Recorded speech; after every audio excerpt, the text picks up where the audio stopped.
Our scripture reading today comes from the Gospel of Matthew, chapter 10, verse 40 through 42. Anyone who welcomes you welcomes me, and anyone who welcomes me welcomes the one who sent me. Whoever welcomes a prophet as a prophet will receive a prophet's reward, and whoever welcomes a righteous person as a righteous person will receive a righteous person's reward. And if anyone gives even a cup of cold water to one of the little ones who is my disciple, truly I tell you, that person will certainly not lose their reward. For me, it has been really nice to be able to see all of these churches posting their services online. Normally, I'd never be able to see my friends and colleagues give their own take on the scriptures, but with everyone posting their sermons online, I've been able to watch all of them. I was watching one sermon in particular, and it started with this close-up shot of someone from the waist up.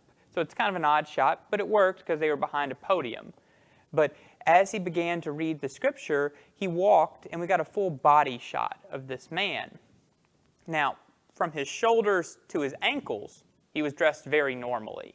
He had a blue dress shirt on and just some good old khaki pants. But on his feet, there was nothing. He was preaching like Shoeless Joe Jackson. And to tell you the truth, I was done with it. I didn't want to listen to some preacher who didn't have enough sense to put shoes on. I mean, did he leave his house without shoes on, or did he take his shoes off when he got to the church? Either way, I was done. So I tried to move my mouse to hit the exit button and exit out of that web page, but my computer froze, and I was stuck listening to this fool.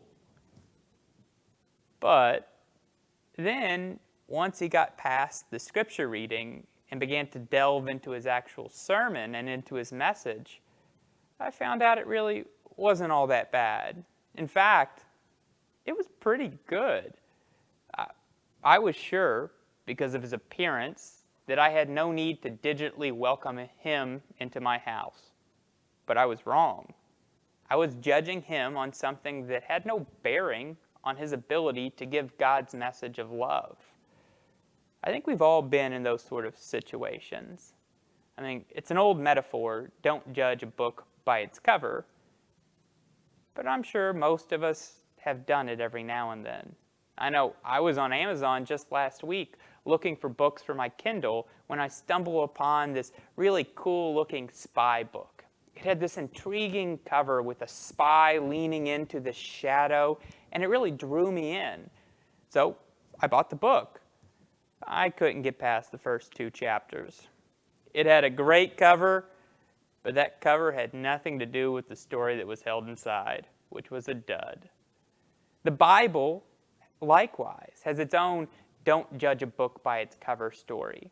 You see, Saul was anointed by Samuel to be the first king of Israel. The people cried out for a king, and Samuel told them what he said, that God would help him find one. And from the moment that Samuel saw Saul, he knew that Saul was to be the person that would become the first king.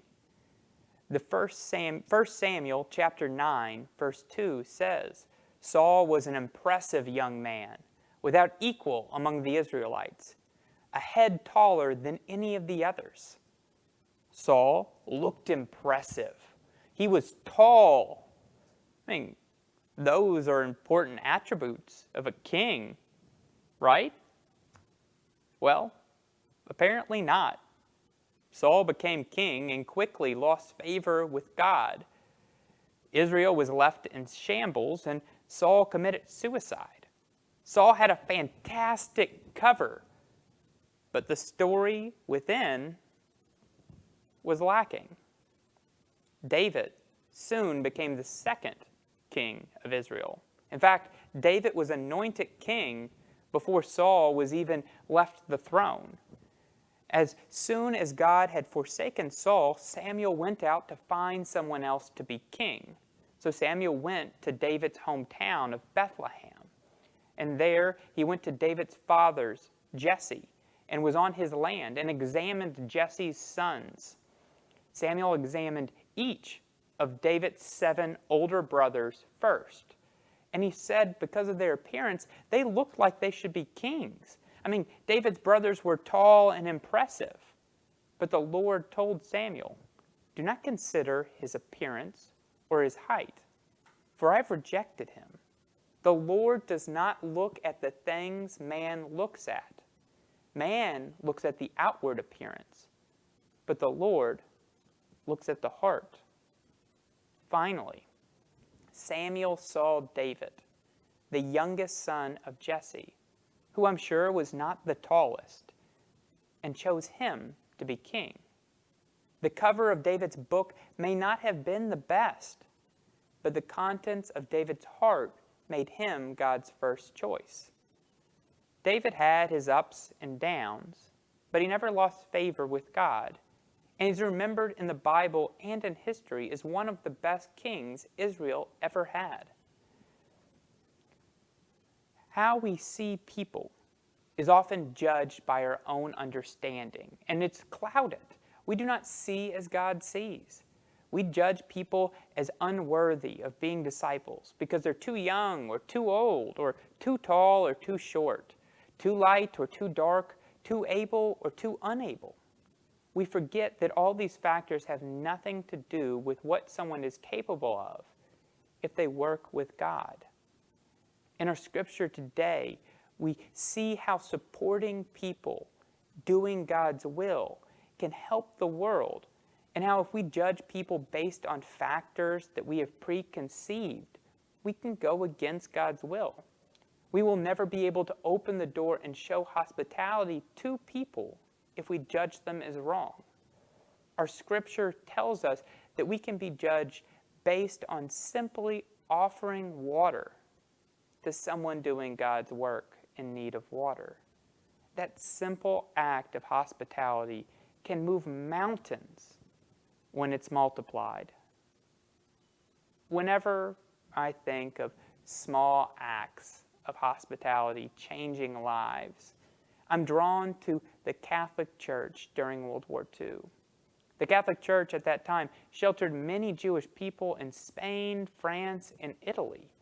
It's estimated that 700 to 800,000 Jews were saved by the Catholic Church during World War II. And for the most part, the Catholic Church didn't do anything drastic.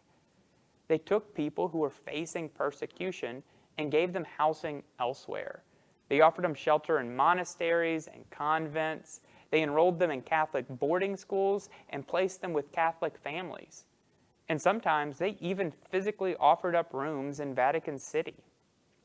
They opened their doors to people that needed it. One of the most interesting aspects to this passage that we've read today is the word little one. Often in the Bible or in normal conversation, little one would refer to children. But here, it is specifically not referring to children. It is instead referring to Christ's disciples. Jesus is making it clear that his disciples are weak, that his disciples need a cup of water because without you giving it to them, they will not have it. People's hospitality allows them to continue on their mission. God is on the side of those who need assistance, and we should give it to them. There is something that I left out, to be honest, with the stories of Saul and David earlier. And that is particularly whose land they were on when they were anointed to be king. You see, Saul traveled to Samuel, and Samuel was on his own land when he anointed Saul to be king.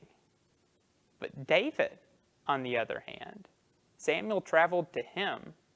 David's family welcomed Samuel onto their own land. They showed him hospitality. Hospitality reveals something of the heart. It does not surprise me that Saul lost the favor of God. while David did not. The scripture we read today is one of hospitality, and it's very uplifting. It's all positive. If you do a small thing, a great reward will be given to you. Give a glass of water, and you will have a prophet's reward. The little section we read today is read by Protestant churches all over the world. However, the Catholic Church, while they are preaching on this scripture, is preaching on a slightly expanded version. Instead of just verses 40 through 42, they are reading verses 37 through 42. And let me read verse 37 through 39 for you and see if you see a difference in the tone. Anyone who loves his father or his mother more than me is not worthy of me. Anyone who loves his son or daughter more than me is not worthy of me. And anyone who does not take his cross and follow is not worthy of me. Whoever finds his life will lose it, and whoever loses his life for my sake will find it. That's not a positive and uplifting message necessarily. The Bible does a lot of this juxtaposing an uplifting and a gloomy passage together. This one tells you the ways you will not receive a reward, while the other tells you all the ways you can get a reward just by giving a cup of water. This one says you have to give up everything, even your life, to gain just a bit. There's a reason why these passages are one after another. The first passage is about the individual, what you must personally do if you're trying to make it on your own. It's hard, and you will probably fall short. If you're working by yourself to deliver the message of God's love, it is hard. But the second passage is about community. When we work together as a Christ-centered community, it becomes easier. Disciples are little ones. That is what hospitality is about, working with the little ones to make the difficult simple. If someone needs something to help their mission out, you should provide it to them. I know firsthand what a difference a little action can make. It was the first sermon I had ever preached, and I drove early in the morning from Nashville to a small town outside of Paducah. I woke my wife up at 4 a.m. to have her drive the full 4 hours to get there. And I practiced my sermon over and over and over again on the drive. I must have said it at least 10 times. And finally, when we made it to this church outside of Paducah, I preached my sermon, and at least I thought I did a pretty good job. But this is a small town, and when we got out of the church building, we looked around and couldn't see any restaurants anywhere nearby. Our cell phones were dead, and we were hungry, and we needed somewhere to eat. That's when one of the members of the church came up, and she invited us to her house to have lunch. We shared a meal with her and all of her 8 grandchildren and 4 children and their spouses. We ate around one big table and had the most delicious fried pork chops I've ever had in my life. We've been driving all morning, and we were getting ready to drive all afternoon. It was going to be a hard day for us. But that small act of kindness, of giving us some fantastic pork chops in our own home, made a huge difference. I was actually one of the last disciple ministers to preach in that church. They were having some trouble working through the disciples' church to find themselves a new minister, and that's why they offered me as a student the opportunity to preach there. In fact, I went back a month later and preached again. Eventually, however, that church decided to break with the disciples' denomination and become a different church. I've heard several disciples, pastors, talking poorly about this church and their decision to leave. And while I may not agree with their decision to leave, I can never speak poorly of that church because they offered me hospitality when I needed it. They showed me the love of God that I hoped to show them. When I remember my first sermon, I remember it highly, mainly because of those pork chops.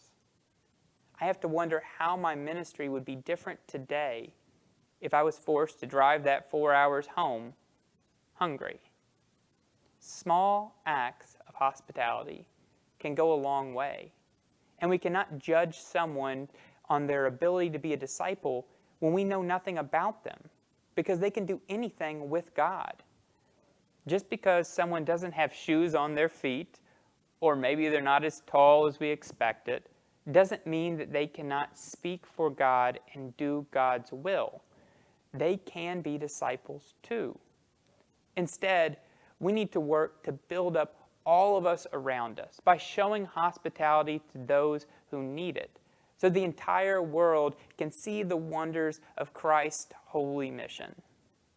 We don't need to turn people away just because they don't look like their cover should. They don't look like a good and interesting book. Instead, we need to open our doors to people who are hurting, like the Catholic Church did in World War II, or share a meal with someone you think needs it, like that wonderful family did in Paducah.